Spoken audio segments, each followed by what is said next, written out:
Office থেকে বাড়ি ঢুকতে গিয়ে থমকে গেলাম। দেখলাম আমার হবু শাশুড়ি ড্রয়িং রুমের সোফায় বসে আছেন। দরজার সামনে আমাকে দেখতে পেয়ে মুখে একটা স্মিত হাসি আর কঠিন চোখ নিয়ে উঠে বললেন, এই তো পৃথা এসেছে। হাতে ধরা একটা খাম আমার দিকে এগিয়ে বললেন, এইটা অর্ণবের বিয়ের কার্ড।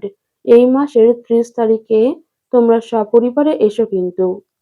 আমার হতভম্ব মুখখানা রেখে দিয়ে স্বস্তির নিঃশ্বাস নিয়ে মহিলা বাড়ি থেকে বেরিয়ে দরজার কাছে আমার পাশে দাঁড়ালেন। ফিসফিস করে বললেন, আশা করছি আমার ছেলের জীবনে তুমি আর কোনোদিন আসবে না। আমি একজন অসভ্য বেহায়া মেয়েকে নিজের ছেলের বউ কোনোদিন মানতাম না। আর হ্যাঁ, আশীর্বাদের জিনিসগুলি আমার তরফ থেকে তোমাকে উপহার দিলাম বলেই মহিলা চলে গেলেন। অর্ণব আমারই বয়ফ্রেন্ড, কাম হবু স্বামী, যার সাথে 2 মাস আগে আমার আশীর্বাদ হয়। আমি সোফায় এসে থম মেরে বসে গেলাম। পাশে মা এসে দাঁড়ালো, তার চোখে অনেক প্রশ্ন। আমি বললাম, মা, আমি তোমাকে সব বলবো, কিন্তু এখন নয়, আমি বেশ ক্লান্ত। মা কিছু না বলে চলে গেল। আর আমি নিজের রুমে বুকে একদলা কষ্ট নিয়ে দরজা ভিজিয়ে খাটে উঠে বসলাম। অর্ণব আর আমি একই পাড়ায় থাকি। অর্ণবের বাড়ি আমার বাড়ির থেকে মিনিট 10-এর পথ। অর্ণবরা এলাকার ধনীদের মধ্যে একজন। আমার স্কুল যাওয়ার পথ ওদের বাড়ির সামনে থেকে। এই আসা যাওয়ার মধ্যেই ওর সাথে আমার প্রেম। ও নাকি আমায় রোজ দেখতো, আর কখন ভালোবেসে ফেলে সে নিজেও জানে না। অর্ণব তখন নিজে কলেজের ছাত্র। আমাদের প্রেম বেশ ভালোই চলছিল। পড়া শেষের পর আমার বাড়িতে বিয়ের জন্য ছেলে খোঁজা শুরু হলো। অর্ণবদের পারিবারিক ব্যবসা, তাই তার প্রতিষ্ঠিত হওয়ার কোনো সমস্যা ছিল না।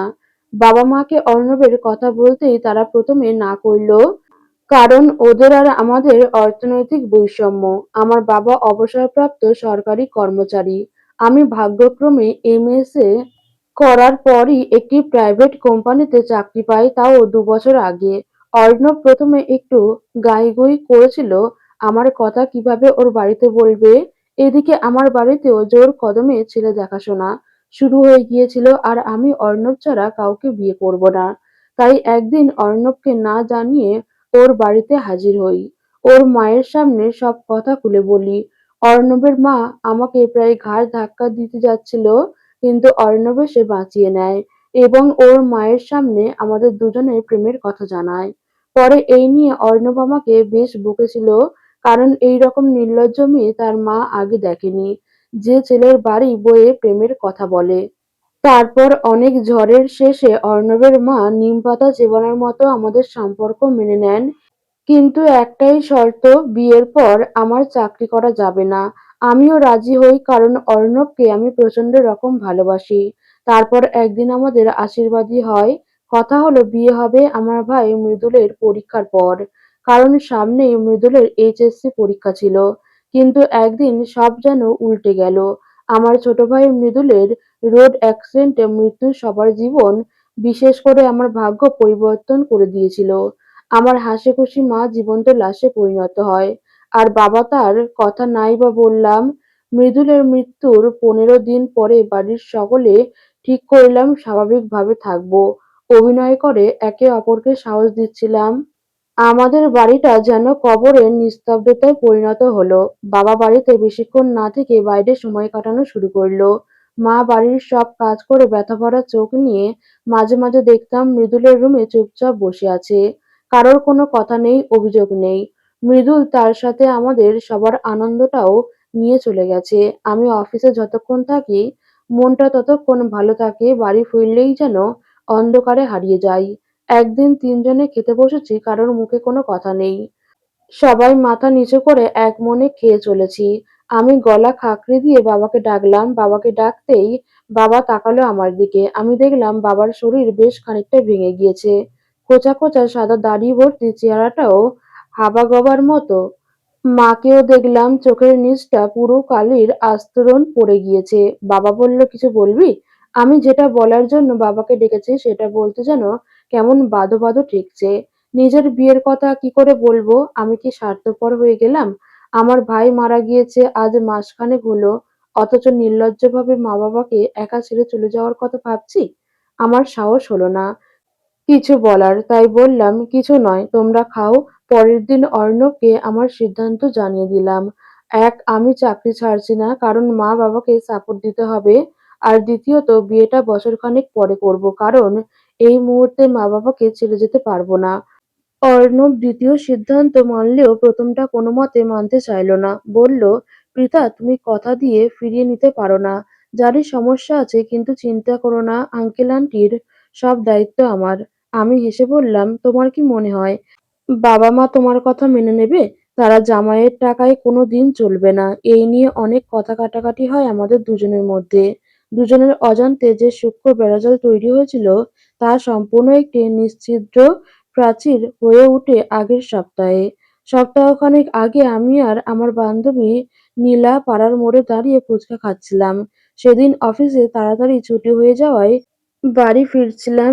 মোড়ে নীলাকে দেখতে পেয়ে ডেকে দুজনে ফুচকা খেতে লাগলাম। দুজনে পুরোনো দিনের কথা মনে করে হাসছিলাম। এমন সময় অর্ণবকে দেখি হন্তদন্ত হয়ে আমার দিকে এগিয়ে আসছে। তার চোখ রাগে স্পষ্ট। আমার কাছে এসে দাঁড়ালো, গলায় বেশ ঝাঁক নিয়ে আমায় ডাকলো। "অর্ণবদা, কেমন আছো?" জিজ্ঞেস করলো নীলা। অর্ণব নীলার প্রশ্নের উত্তর না দিয়ে বলল, "নীলা, অন্য কোনো একদিন ফুচকা খেও। পৃথার সাথে জরুরি কথা আছে।" নীলা অবাক করা দৃষ্টি নিয়ে চলে গেল। আমার কিছু বলার আগেই অর্ণব বলে উঠল, "তুমি কি চাও, আমাদের বিয়েটা হোক, হ্যাঁ কি না?" আমি বললাম, "এর উত্তর তোমার অজানা নয় নিশ্চয়ই?" অর্ণব চিবিয়ে চিবিয়ে বলল, "ইয়েস অর নো।" আমি বললাম, "অবশ্যই চাই। তাই তো তোমার বাড়িতে নিজের লজ্জার মাথা খেয়ে তোমার আমার সম্পর্কের কথা বলতে গিয়েছিলাম, যেটা তোমার বলা দরকার ছিল।" অর্ণব বলল, "তোমার জন্য আমি মায়ের সামনে মুখ দেখাতে পারছি না। কাল বড় মাসি তোমাকে একটা ছেলের সাথে দেখেছে। খুব নাকি হেসে হেসে কথা বলছিলে।" আমার মনে পড়ল, কাল অফিস ব্রেকে অফিসের নিচে একটা চা দোকানে গিয়েছিলাম আমাদের অফিসের কজন। আমি বললাম, "তোমার মাসি আমার সাথে ছেলে দেখলো, পাশে আরো দুজন মেয়ে ছিল, তাদের দেখতে পেল না?" অর্ণব রেগেই বলল, "আমি কিছুই জানি না এইসব, আর নিতে পারছি না। দিন-রাত মা লেগে রয়েছে তোমাকে ছেড়ে দেওয়ার জন্য। আর তুমি তোমার নিজের মতো চলছো। আর নয়, আমরা পরের সপ্তাহে বিয়ে করছি, ব্যাস, আর কোনো কথা শুনবো না।" আমি দৃঢ় কণ্ঠে বললাম, "বছর খানেকের আগে তোমাকে বিয়ে করা আমার পক্ষে সম্ভব নয়। তাহলে কি বুঝবো? তোমার অন্য জায়গায় অ্যাফেয়ার চলছে?" আমি আহত চোখে অর্ণবের দিকে তাকিয়ে বললাম, "তুমি কি এটাই ভাবো?" অর্ণব তাচ্ছিল্যের স্বরে বলেছিল, "তুমি চাকরি ছাড়বে না, আবার বিয়েও করবে না, তাহলে কি বুঝবো? তুমি জানো কেন আমি দুটোই করতে অপারগ?" বললাম আমি। "দেখো পৃথা, শেষবারের মতো জিজ্ঞেস করছি, নিজের সিদ্ধান্ত পরিবর্তন করবে?" আমি বললাম, "না।" তোমার এই কথার পর আমার সিদ্ধান্ত আরো দৃঢ় হলো। অর্ণব রাগ করে আমার দিকে ডান হাতের তর্জনী উঁচিয়ে বলল, "এরপরে যা হবে তার শুধুই তুমি দায়ী থাকবে।" অর্ণব যেমন এসেছিল তেমনই ঝড়ের গতিতে ফিরে চলে গেল। তার বলা শেষ কথার মানে আজ বুঝলাম। হাতে ধরা বিয়ের কার্ডটা ছুঁড়ে বাইরে ফেলে দিলাম। অর্ণবের মায়ের মুখের একটা তৃপ্তিকর হাসি দেখেছিলাম কার্ড দেওয়ার সময়, যেন মুক্তি পেল আমার কাছ থেকে। চোখ থেকে ঝরঝর করে জল পড়তে লাগলো। এমন সময় খুট করে দরজা খোলার আওয়াজ পেলাম। চোখের জল মুছলাম। তাড়াতাড়ি করে মায়ের চোখে আমার চোখের জল না ধরা পড়ে দেখি মা রুমে ঢুকছে, হাতে চায়ের কাপ। রুমের লাইট জ্বালিয়ে বলল, "এই নে, চা খেয়ে নে। তুই তো জামাটা পরিবর্তন করলি না।" বলে পাশে বসে পড়ল। আমি যতক্ষণ চা খাচ্ছি মা চুপচাপ আমার কাছে বসে আছে। কার্ডের ব্যাপারে একটাও কথা জিজ্ঞেস করলো না। আজকাল দুঃখগুলি আমাদের ভালোবাসতে শুরু করেছে। ছেড়ে যেতেই চায় না। রাতে তিনজন খাওয়ার টেবিলে বসে খাচ্ছি। বাবা বলে উঠল, "মুনা, অর্ণবের নাকি অন্য কোথাও বিয়ে হচ্ছে। তোদের মধ্যে কিছু সমস্যা থাকলে আমাকে বলতি, আমি সমাধান করতাম।"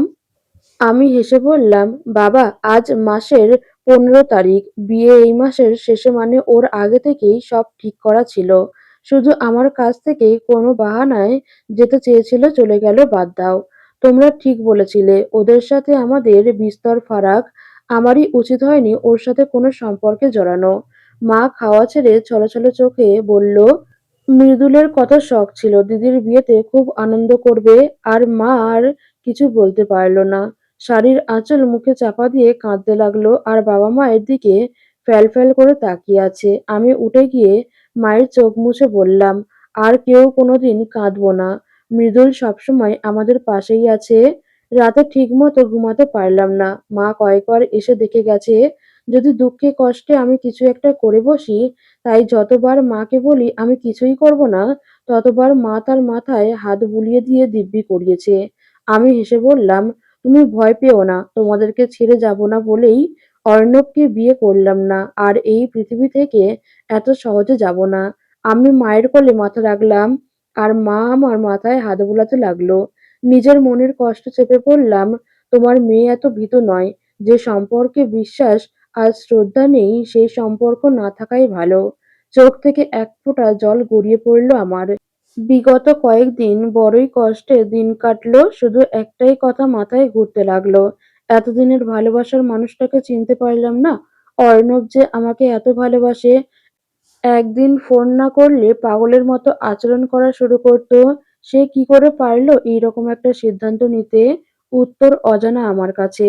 মা-বাবার সামনে একদম স্বাভাবিক আচরণ করছি, যাতে তারা আমার মনের ঝড়টা না বুঝতে পারে। এখন তারা আর আমি তাদের শক্ত সম্বল। অর্ণবের বিয়েকে এখনো বাকি ৭ দিন। কিন্তু এখন থেকেই সারা পাড়াকে সাজিয়ে রেখেছে রকমারি লাইট দিয়ে। আমরা কেউ কাউকে কোনোভাবেই যোগাযোগ করিনি। আমার তো দরকার নেই। অর্ণবের প্রয়োজন নেই আমাকে। সকালে ডাক মাধ্যমে একটা চিঠি এলো। খাম খুলতেই একটা জয়েনিং লেটার। আমার মনে পড়ল বছর খানেক আগে সরকারি চাকরির ইন্টারভিউ দিয়েছিলাম। এটা তারই লেটার। পোস্টিং এর জন্য অন্য জেলায় আমি যেন প্রাণ ফিরে পেলাম। এমনিতেই অর্ণবের বিয়ের আগে এই শহর ছেড়ে চলে যেতে চেয়েছিলাম, আর এই জেলায় ছেড়ে যেতে হবে। এর পরের কয়েকটা দিন গোছগাছ করতে সময় গেল। মা-বাবা কিছুতেই আমার সাথে যাবে না। আর আমিও ছাড়ব না। শেষমেশ তারা রাজি হলো আমার সাথে যেতে। জিনিস গোছাতে গিয়ে অর্ণবদের আশীর্বাদী জিনিসগুলি চোখে পড়ল। কয়েক ফোঁটা জল পড়ল সেগুলির উপর আর সেটা শুষেও নিল। গাড়ি করে যাওয়ার সময় অর্ণবের বাড়ির সামনে গাড়ি দাঁড় করালাম। গেট থেকে বাড়ি সুন্দরভাবে সাজানো। আমার গলা কষ্টে শুকিয়ে গেল। বুকটা মোচড় দিয়ে উঠল। এখানে আমার একটা সংসার হওয়ার কথা ছিল। কোনরকম গাড়ি থেকে নেমে জিনিসগুলো দারোয়ানের হাতে দিয়ে বললাম, এই বাড়ির মালকিনকে দিয়ে দিতে। এক ছুটে গাড়িতে উঠে বসলাম। আর গাড়ি চালু হলো। ৪ বছর পর। আজ অফিস ছুটি। মাকে লুচি বানাতে বলে আমি ল্যাপটপে কাজ করছি। বাবা বাজারে গিয়েছে, এসেই খাবে। এখন আমরা বেশ স্বাভাবিক। পেছনে ফেলে আসা কষ্টকর দিনগুলি ভুলে গিয়েছি অনেকটা। এখন আমরা খেতে বসলে গোমড়া মুখ করি না, হাসি মুখে দিন কাটাচ্ছি। কলিং বেলের আওয়াজে ভাবলাম বাবা এসেছে। দরজা খুলে দেখি অর্ণব। আমি একদম হতভম্ব হয়ে গেলাম। আর অর্ণব স্মিত হাসি মুখে নিয়ে বলল, আসতে বলবে না? আমি বললাম, হ্যাঁ এসো। অর্ণব ভেতরে ঢুকলো। আমি সামনে থাকা সোফায় বসতে বললাম। আমি প্রথমে জিজ্ঞেস করলাম, কেমন আছো? আর সব ভালো তো? অর্ণব বেশ হতাশ চোখ নিয়ে বলল, তোমার কারণে রাগ করে একটা ভুল সিদ্ধান্ত নিয়ে জীবনে আফসোস হচ্ছে। আজ বছর খানেক হলো আমার ডিভোর্স হয়েছে। আমি বললাম, তুমি কিছু বলতে এসেছো না অভিযোগ জানাতে? অর্ণব বলল, মাও তোমার কাছে ক্ষমা চাইবার জন্য আসতে চেয়েছিল। আমি বারণ করেছি। আমি বললাম, তুমি হঠাৎ আমার খোঁজে এলে কি ব্যাপার? অর্ণব বলল, তুমি এখনো বিয়ে করোনি কেন? আমি বললাম, যারা চরিত্রবান হয় তারা আগে বিয়ে করে, যারা চরিত্রহীন হয় তারা বিয়ে করে না। পৃথা প্লিজ, পুরনো কথা ভুলে একটা নতুন অধ্যায় শুরু করলে হয় না? এমন সময় মা রান্নাঘর থেকে বেরিয়ে এসে অর্ণবকে দেখে হতভম্ব হয়ে যায়। অর্ণব মাকে জিজ্ঞেস করলো, আন্টি ভালো আছেন? মা শুধুই মাথা নাড়ল। আর আমি মাকে বললাম, মা অর্ণবের জন্য লুচি নিয়ে এসো। অর্ণবের দিকে তাকিয়ে বললাম, অবশ্যই চা খেয়ে যেও, আমার মা ভালো চা বানায়। বলেই আমি আর দাঁড়ালাম না, নিজের রুমে চলে এলাম। অর্ণব আমাকে ডাকছে, আমি জানি ও আবার আমার অসহায়তার সুযোগ নেবে। টেবিলে পড়ে থাকা ফোনটা নিলাম। অনেকদিন ধরেই আমার কলিগ বিয়ের প্রস্তাব দিচ্ছিল। শুধু অন্য কোনো সম্পর্কে জড়াতে চাই না, তাই মানা করেছিলাম। আজ দেখছি তার প্রয়োজন। ফোনের নম্বর টিপতে শুরু করলাম।